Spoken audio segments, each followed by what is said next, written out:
এই নরসুন্দরী গল্পটা আসলে খুব হঠাৎ করে শোনা, যেহেতু সম্প্রতি দেশের একটি বেসরকারি টেলিভিশন চ্যানেলে প্রচার হয়েছে ছোট পর্দার জনপ্রিয় অভিনেত্রী তানজিন তিশা অভিনীত নাটক নরসুন্দরী। টিভি ও চ্যানেলের প্রচারের পর থেকে ইউটিউবে দেখা যাচ্ছে নাটকটি। সংবাদ মাধ্যম ও নাট্যকার আহমেদ তাওকিরের গল্পে রাফাত মজুমদার রিঙ্কুর পরিচালনায় 56 মিনিটের নরসুন্দরী নাটকটি দেখে বেশ প্রশংসা করেছেন দর্শকরা। শত শত মন্তব্যে নেটিজেনরা নরসুন্দরীর সংশ্লিষ্ট নারী প্রধান এই গল্পটি স্ক্রিনে তুলে আনায় বাহবা দিচ্ছেন নাট্যকার ও নির্মাতাকে। এতে একজন নারী নাপিতের চরিত্রে অভিনয় করেছেন তানজিন তিশা। গ্রামাস রূপে ভেঙে এমন চ্যালেঞ্জিং চরিত্রে তার দুর্দান্ত অভিনয়ে মুগ্ধ হচ্ছেন দর্শক।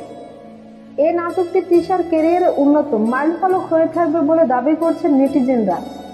নাটকটি দেখে একজন লিখেছেন, সমাজের বাস্তবধর্মী গল্পে উঠে এসেছে নরসুন্দরী। এতে সবার অসাধারণ অভিনয়ে দর্শক হিসেবে মুগ্ধ হয়েছি। পশ্চিমবঙ্গের এক দর্শক লিখেছেন, 56 মিনিটের নরসুন্দরী যা দেখালো বছরব্যাপী চলা ভারতীয় সিরিয়ালের তা দেখা যায় না। ওইসব সিরিয়ালের চেয়ে বাংলাদেশ 1 ঘন্টার নাটক বেস্ট। অন্য আরেকজন লিখেছেন, আমাদের সোসাইটির সবাইকে এই নাটকটি দেখা উচিত। চলতি বছরও অন্যতম সেরা নাটক হয়ে থাকবে নরসুন্দরী।